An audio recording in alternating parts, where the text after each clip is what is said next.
Welcome back to A Stronger America Making the Grade. I'm Tamron Hall along with Jeff Johnson.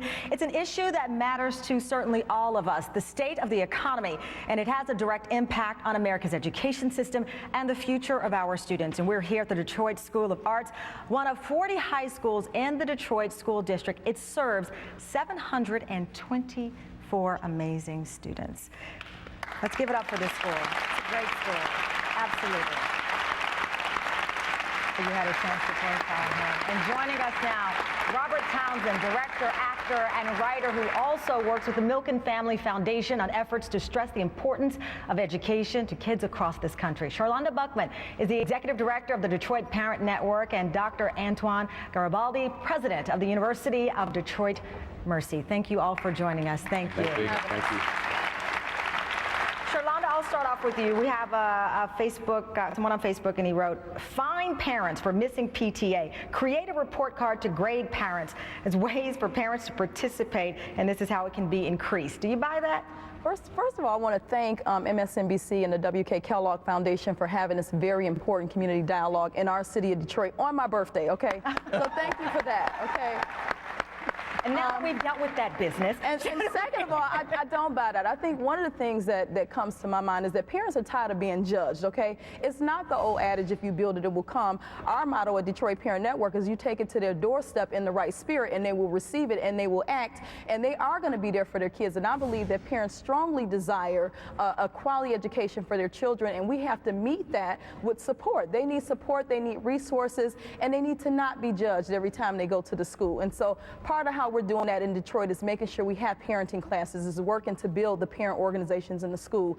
We get support from the Kellogg Foundation to have 9 parent resource centers around the city that helps eliminate the barriers that a lot of times impede parents from being involved. And we're also working on the cultural environment where sometimes school systems systematically ostracize parents from their child's education and don't always respect them as being the child's first teacher. Yeah. How do we fundamentally go beyond just talking about some of these programs, identifying parents, for instance, who want to be there, who are working third shift but can't show? I'm talking about finding people for not coming to a PTA meeting or a parent-teacher conference.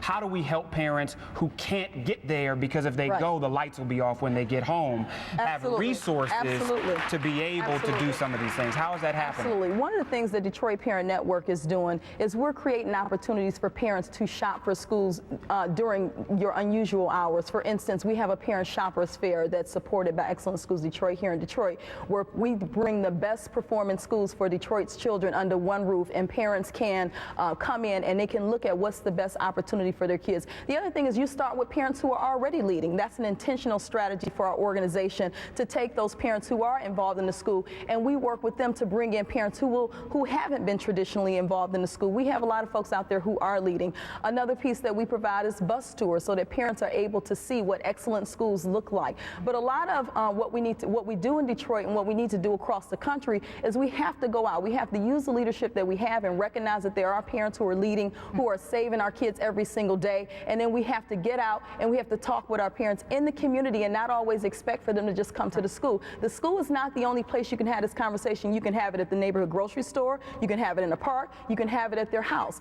But we have to get out of the mindset that parent involvement is defined as just showing up for a PTA meeting, because it is not. If my kid comes to school dressed, ready to learn, has been fed that morning, I'm an involved parent, and I don't want to be judged because I don't show up, because I may be working those 2 jobs that you talked about, Jeff. Let's bring in Robert, because hello.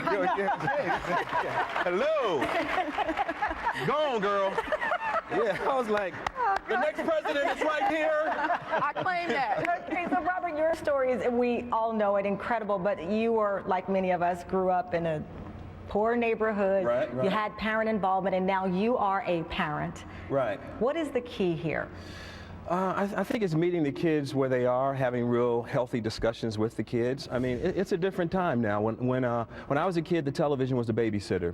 Now you don't want the television to be the babysitter because there's so much negative stuff going on. So I think, you know, this has been such a healthy conversation. There is no one answer. Everybody's got to do their part. But what is the key for parental involvement? Because you've been a kid who's changed by a good parent, and you are changing the lives of your children. Well, you know, I think, you know, there were a lot of babies having babies. So I think there's a generation right now where they didn't get the stuff that they needed. So I think like what she was saying, there's a lot of parents that are involved, and then there's other parents that they don't have their priorities right. You know, some people value the time with their children. Like my father was not there. So there's a lot of single, parents out there that are doing the best they can. So part of the thing is we celebrate those that are doing the right thing. That's we right. encourage and inspire and try to get those other parents involved. Yeah. And Dr. Garibaldi, what do you believe is the solution here? What is the proper amount of parental involvement, or should we just not try to measure it?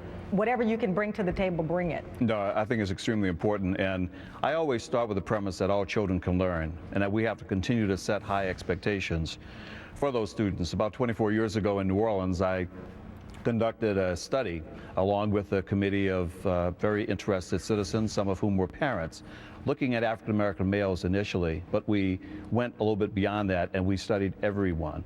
And so we asked students for their input, we asked parents, we asked teachers. The students said that they expected to graduate from high school, 95%. The parents also said, and 80% of them said that they expected their sons and daughters to also graduate from school. And the teachers, unfortunately, and I was a teacher educator at that time, I was chairman of the education department at Xavier University, 6 out of 10 of those teachers said that they did not expect their black male students to go to college. But yet the students said that they expect it. And that's not a knock on the teachers. It was about low expectations, self-fulfilling prophecies. And we dealt with that very healthily. So one of the things we found is that only 25% of the parents had gone to a parent-teacher conference. They were concerned about their children going to college. They did not go to those parent-teacher conferences because they did not want to. They did not because they could not. So one of the recommendations from the study is we asked businesses if they would, much of what Dr. Buckman's organization is doing here, we asked businesses if they would allow their employees who are parents to go to a parent-teacher conference, have comp time. Even we asked the schools, why don't you adjust the time? So rather than in the evening, Right. do it in the morning. So there are lots of ways in which we can make sure that parents get more involved in Right. the schools because they are concerned. We've got to go to Richard real quick. He's got a line of people standing by. Richard. A line of parents here, Tamron. We'll start with Edith Lee Payne. Yes, thank you. I have children in this system, including this school.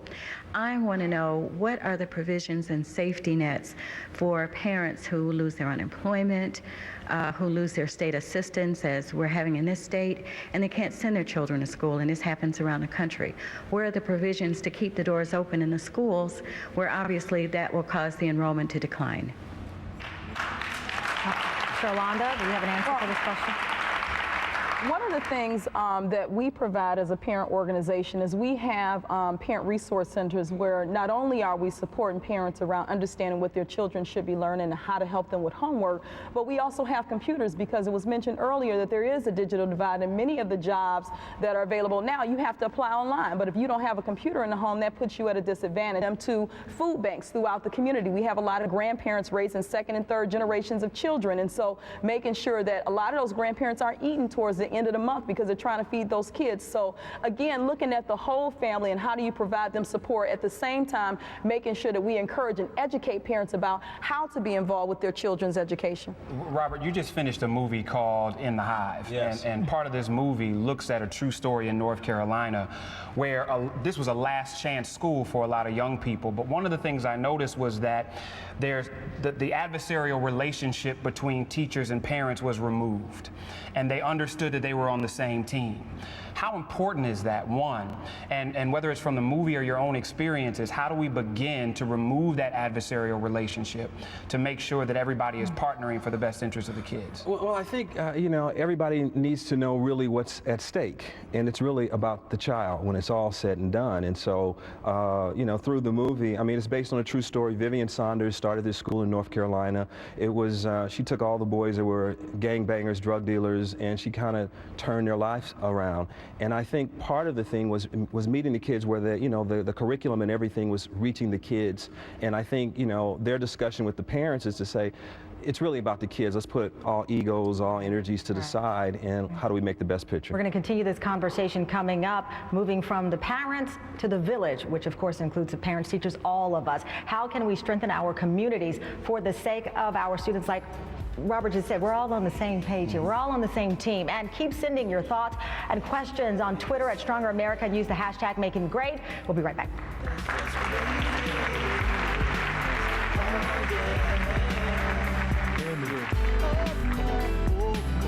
That's just the way it is. Things will never be the same. Welcome back to Stronger America, Making the Great, coming to you live from the Detroit School of Arts. And I am pleased to announce that our show sponsor, the W.K. Kellogg Foundation, along with NBC, is giving away a 2-year subscription of NBC Learn to 250 high schools and middle schools right here in Detroit. NBC Learn is a website built on 80 years of archives of our news, updated every day. It drives digital learning and engagement through real stories drawn from the platforms of NBC News. And we're already in 2,000 schools, reaching more than 2 million students and teachers. So that is a combination of technology and resources. And that's what we've been talking about a lot today.